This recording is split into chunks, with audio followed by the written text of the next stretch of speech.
Hey guys, Stephen Cox here, and today I'm going to be answering 5 common questions I get about the U-Bass. So if you like videos like these, please hit subscribe below and consider becoming a patron. So the first question is a U-Bass tuned the same as a bass guitar and an upright bass? The answer is yes. The E, A, D, and G strings are the same octave as the upright bass and the electric bass. Check it out.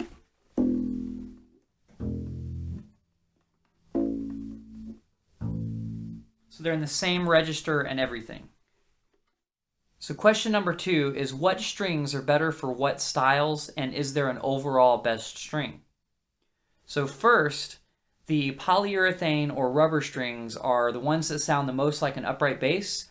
I think they're the best for styles like country, bluegrass, rockabilly.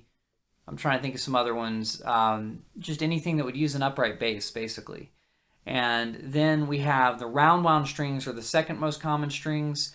They feel and look just like electric bass strings.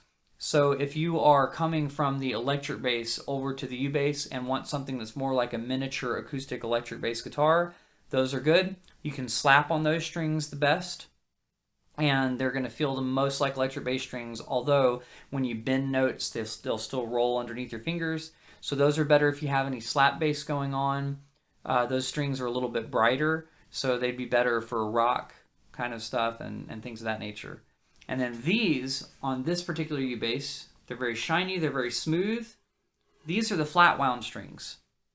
So the flat wound strings, in my opinion, are the best of both worlds, although you are making some sacrifices with these, so I choose to have all the different string options. But basically what I like about these is they have the least amount of string noise. And the reason they have the least amount of string noise is your fingers won't stick to them because they're made of metal. And there aren't ridges on the strings, so they're smooth. So you won't get that like acoustic guitar kind of sound when you're moving your hand around. So they're less noisy, but they aren't as bright as the round wound strings. So you can't do slap bass on them as easily. They still work for it. It's just I think you get a better slap sound out of the round wound strings. And they don't sound quite as much like an upright bass as the polyurethane strings, but they do sound more like an upright bass than the round wound strings.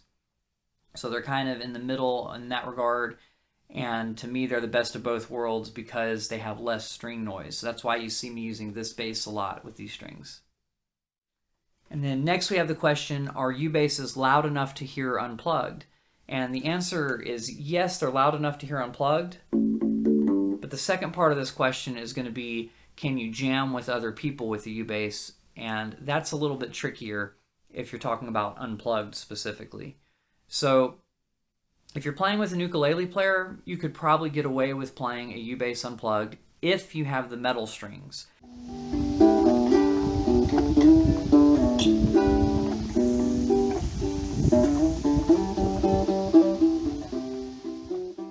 I don't think that the polyurethane or the rubber strings are going to be loud enough to really be heard, even over a ukulele strumming.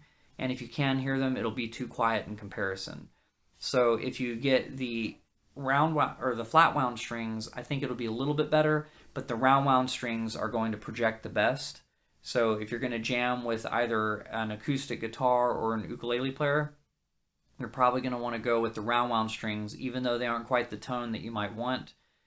If you're going to do them unplugged, I would recommend that. However, I did jam with an acoustic guitar player, and he was strumming on some songs and said he was having trouble hearing me from 6 feet away because we were socially distanced at the time, although I could hear it just fine as we were playing. Okay, the next question is, what can I do to reduce string noise? So this one is kind of interesting, and I kind of alluded to it. What I do to reduce string noise is I go with the flat wound strings. They have the least amount of string noise. But if you're going to stick with the polyurethane strings, there's a video that Julia Hoffman, I can't remember her last name, but I'm going to link the video above. She made a video where she went through a whole lot of different methods that people did, which is like dipping your fingers in water, maybe putting chalk on your fingers just to reduce the oils on your fingers so that they don't hit the strings too much. And then she even tried different kinds of polyurethane strings. And the conclusion she really came across was that the Thunder Reds reduced the string noise a little bit. And so those are a type of string, the Aquila Thunder Reds.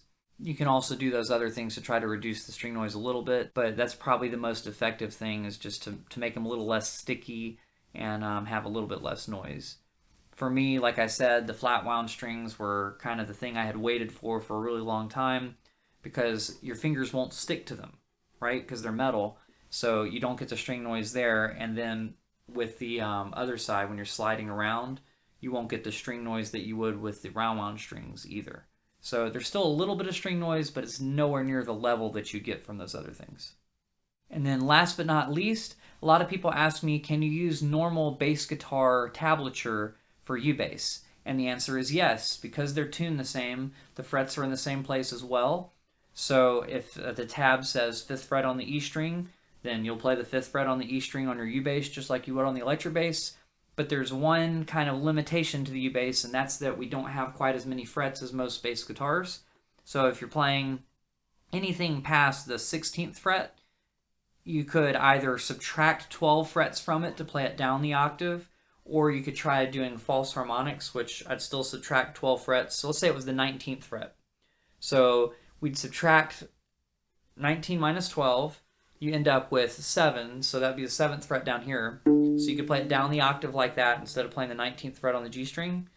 Or you could estimate where the fret would be up here, put your thumb lightly over that spot, and then pluck with the finger. And as you can tell, it's a little bit harder to do. You have to be really accurate. And you can get a harmonic for where the note is. So that's much harder to do, and I think it's better to either just take it down the octave or just play songs that stay below the 15th fret. Alright guys, that's it for this video. I hope you found these answers helpful, and I hope you learned something, or at least found resources to learn more. So thank you so much for watching this video. I will see you guys on Thursday for the live stream, and next Tuesday for a full-length video. And I want to mention to everybody that for November and December, I'm going to be releasing less videos. So I'll have one each month for November and December, but through the rest of this month, I will be releasing weekly videos. So thank you so much for watching, and I will see you guys on the next one. Please subscribe for more, and consider becoming a patron.